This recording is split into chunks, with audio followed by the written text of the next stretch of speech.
بسم الله الرحمن الرحیم. په دغه ویډیو کې په دې بحث کوو چې د رهبر او مدیر ترمنځ په څه شي کې فرق دی. دغه پوښتنه چې ما ته په فیسبوک کې یو چا پرېښودلې وه او هغه وایي ما څخه غوښتي وو چې په دې اړه یو ویډیو ورته جوړه کړم. نو ما هم ولیدل لکه ډېرو خلکو ته ضرورت دی چې په دې موضوع باره کې پوه شي. ځنه یوه خبره په زه سر کې کول غواړم، هغه دا دی چې ډېر وخت په پوهنتون کې شاګردان همدا پوښتنه کوي چې د رهبر او د مدیر ترمنځ په څه شي کې فرق دی. بیا استادان ورته تشریحات ورکوي، خو په نن سبا کې چې دی رهبري او مدیریت دا چې دی لکه شا او مخه، لکه خیټه او ظاهر و باطن دی. رهبري چې دی بې له مدیریته ښه نتایج نشي ورکولی او مدیریت بې له رهبرۍ ښه نتایج نشي ورکولی. او یا موږ ځینې کسان ګورو چې دوی موقفي لحاظ نه چې دی د رهبرۍ پوزیشن نیولی دی، خو کوم کارونه چې هغوی کوي هغه کارونه ډېر زیات مدیریتي دي.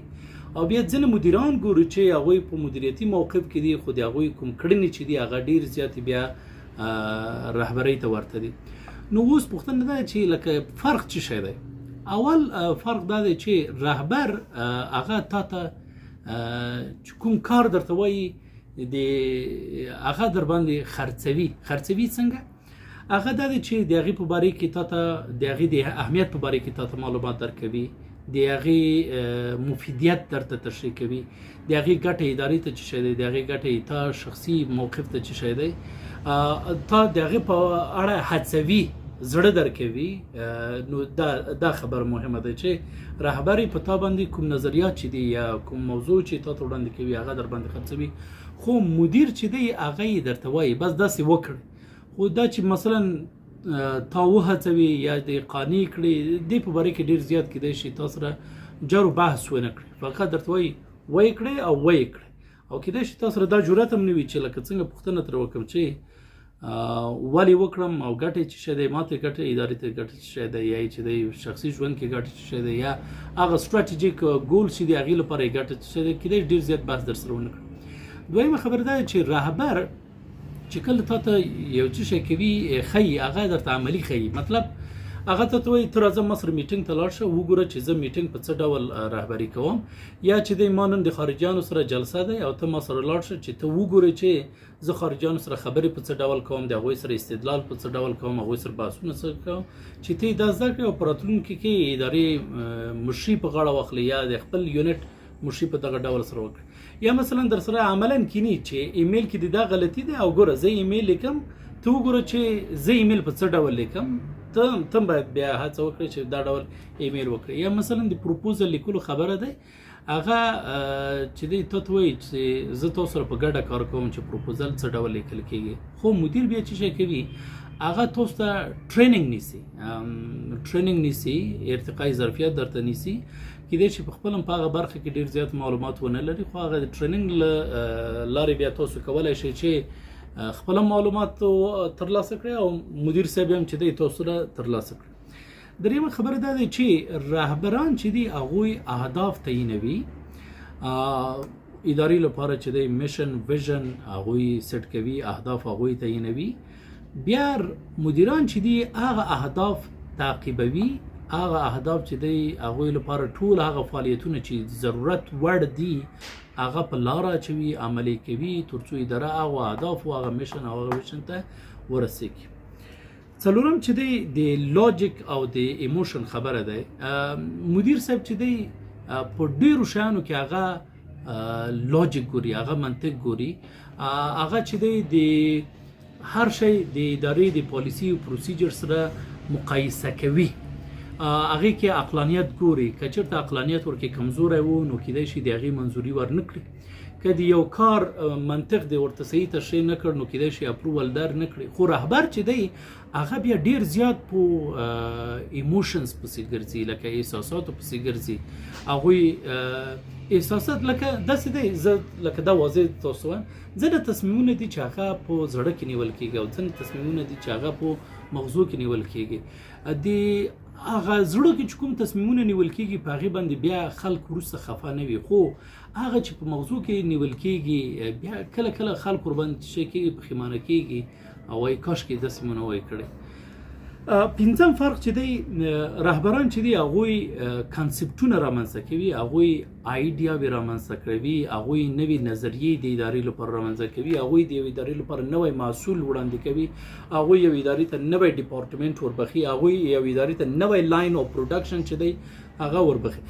خو منیجر چې دی بیا هغه آیډیا چې د رهبر لخوا ورکړل شوی دی هغه تطبیقوي، د هغې په هغه اجرایوي اړخ باندې ډېر زیات کار کوي. لکه آیډیا د رهبر لخوا ورکړل شو، نوی پروډکټ د رهبر لخوا معرفي شو، نوی لاین چې پروډکشن دی هغه د رهبر لخوا، نوی یونټ چې دی آیډیا چې دی د مثلا سمپل که یو پونتون د رهبرۍ مثال ورکړو، هغوی کیدای شي یو نوی فاکولته رامنځته کړي، داسې یو فاکولته رامنځته کړي چې خلکو یې په اړه مخکې هیڅ فکر نه وي کړی.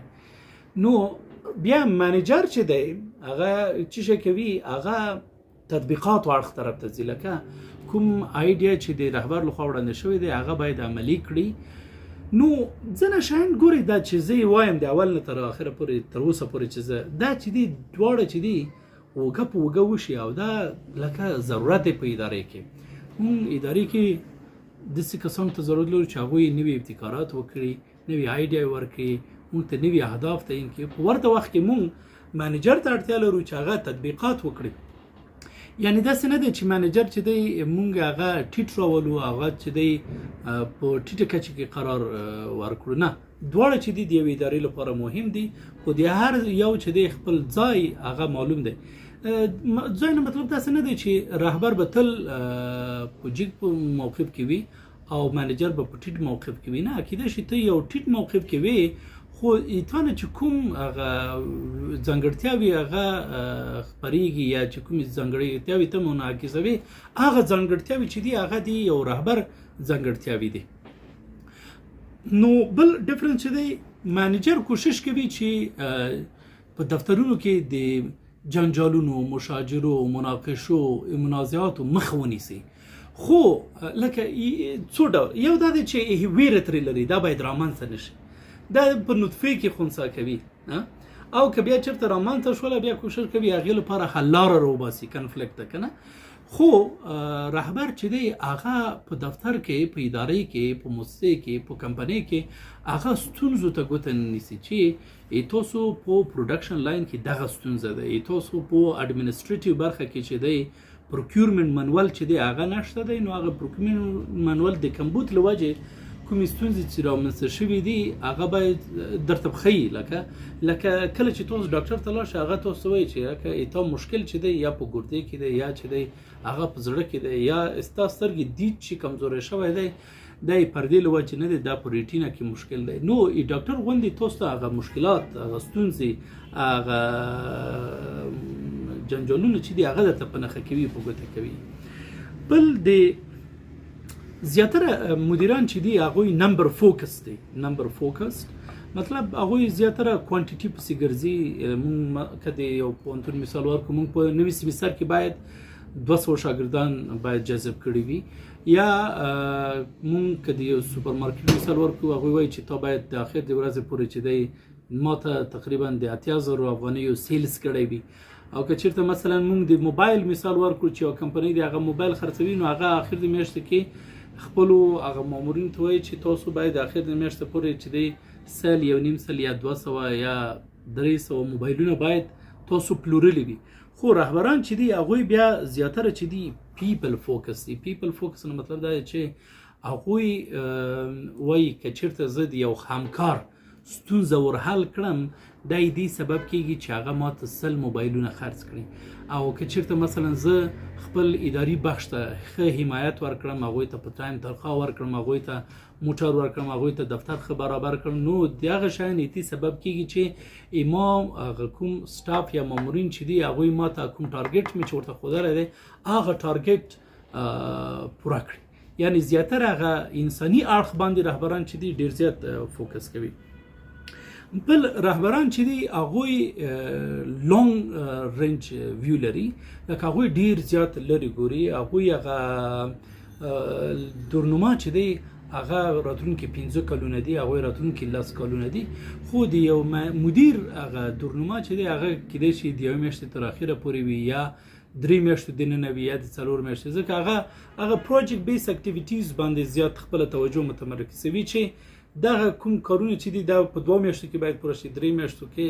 خو بیا 2-3 میاشتو نه وروسته که ته تر خپل ځان لکه رهبر نه انپوټ ورنه کړل شي، نو بیا به د سره چې شوي د تطبیقاتو لپاره او حتی د آیډیاو کمبود سره د مخامخ وي.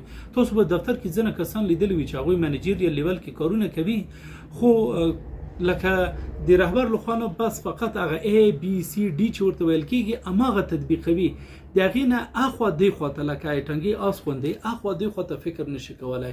او دا چې د دفتر لپاره لکه دفتر په راتلونکي 3 کلونو کې به کوم ځای کې یا 4 کلونو کې کوم ځای هغې په اړه تصور هم نشي کولی. نو دغه چې دی یو غټ فرق دی. بل داسې دی چې رهبران چې دي هغوی اوریجنل دي. اوریجنل مطلب دا دی چې هغوی اوریجن اف آیډیاز دي، هغوی اوریجن اف کنسپټس دي، هغوی نه چې دي نظریات، هغوی نه چې دي محتویات، هغوی نه چې دي سیستم د جوړولو طرحې، هغوی نه میشن او ویژن چې دي سرچشمه اخلي. خو مدیر چې شه دی، مدیر هغه زیاتره کاپی دی، هغه زیاتره ډوپلیکیټ دی، هغه زیاتره چې کوم شیان د پورته لخوا نه ورته ویل کېږي هغه به چې کوي تطبیقوي. ګوره ما یو اصطلاح استعمال کړ د پورته لخوا چې ورته ویل کېږي، مطلب مونږ زیاتره فکر کوو چې رهبر چې دی په ټاپ پوزیشن کې دی، خو کیدای شي په یو ادارې کې کوم رهبر چې په ټاپ پوزیشن کې دی هغه کیدای شي آیډیاز ونه لري، یعنی موقف مهم نه دی. ولی په همدغه دفتر کې به یو بل کس وي اداري موقف کې به کار کوي یا په منځنۍ کچه به کار کوي، خو هغه ځانګړتیاوې چې دي هغه به رهبرۍ ته برابر وي. یعنی لکه هغه مخکې خبره چې هغه زه بیا تکراروم، ځینې کسان به په ټاپ پوزیشن کې وي خو هغه به د رهبر ځانګړتیاوې ونه لري، هغه به زیاتره مدیریتي ځانګړتیاوې ولري.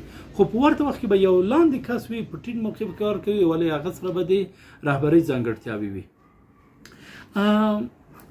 رهبران چې دي چالنجینګ سټاتس کو، هغه فعلي وضعیت چې دی هغه چلنجوي، هغه مطلب زر قناعت نه کوي. څنګه هغه تل فکر کوي چې په دې کې د بهبود یا انکشاف چانس شته دی، یعنی هغه هر شی چې ته ورته وړاندې کوي هغه وایي چې اوهو په دغه کې چې دی نورم انکشاف کولی شو. مثلا مونږ که د 2002 مثالونه ورکړو، مونږ سره هغه نوکیا موبایلونه وو، نو مونږ خو چې ډېر زیات ورته خوشحاله وو، لکه مونږ خو واو څه موبایل دی، خبرې کولی شو، اکټونه به مو کول. په هغه وخت کې په موبایلونو کې کامره نه وه، په هغه وخت کې چې مسنجر ورکې نه و، په هغه وخت کې چې واتساپ ورکې نه و، هغه وخت کې چې حتی په موبایل کې انټرنیټ کار نه کوو. خو مونږ داسې فکر کوو چې بس همدا د دنیا چې دی آخر دی، چې موبایل غوندې شی راووته. زه له افغانستانه په امریکا کې یو کس سره خبره کولی شم، زه پاکستان نه په لندن کې یو کس سره خبره کول شو، بس دنیا ډیره زیاته ورسېدله او د قیامت عالمي چې شولې. ځکه زه ناسم پېښور کې او خبرې کوم لندن کې، یا چې هم ناسم په کابل کې او خبر کوم واشنگټن کې. خو بیا رهبران چې دي، رهبران هغوی چې دي هغوی وایي چې نه دغه پروډکټ کې دغه محصول کې لا گنجایش دی انکشاف شته دی، لا گنجایش د ودې شته، یا کولی شم چې په دې کې ځینې نوي فیچرز چې دي هغه اضافه کړم او دغه پروډکټ ورسره چې وکړي وده وکړي. بل یعنی د اچیور او اوور اچیور خبره ده. مثلا مدیران کوشش کوي چې هغه خپل ټارګټ چې 100 دی، 200 دی، 300 دی، 50,000 لازر دی، هغه تر اخر د ورځې پورې چې کړي ترلاسه کړي. خو رهبران چې دی اوور اچیور دي. اوور اچیور دی چې هغوی کیدای شي په خپل ادارې کې د 10,000 15,000 په ځای چې شي 45,000 95,000 ټارګټ چې کړي وي ادارې ته ګټه ادارې ته رسولې وي. بل خبره چې دی مدیران زیاتره اوور تھینکینګ کوي، لکه ډیر زیات فکر کوي، ډیر زیات لکه دوی هغه ګوري پالیسی ګوري پروسیجر ګوري، دوی تصمیم ځکه نشي نیولی چې هلته ډاریږي یا دوی سره تجربه کمه ده یا بیکګراوند انفارمیشن کم دی. خو رهبران چې دي هغوی ډیسایسیو دي، هغوی تصمیم نیسي، لکه قاطعیت ښیي.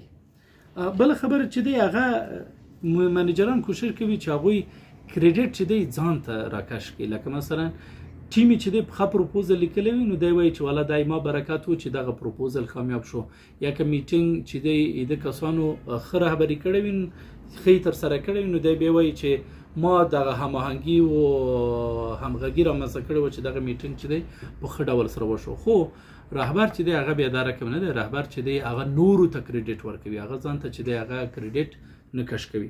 یو ځل بیا زه تکراروم، دا مهمه نه دی چې یو څوک د عمر له لحاظه څومره دی، د موقف له لحاظه څومره دی، په ادارې کې په کوم بس باندې کار کوي او هغه چې دی پوهنتون کې ټیټو سیمپو ته درس ورکوي، لوړ سیمپو ته.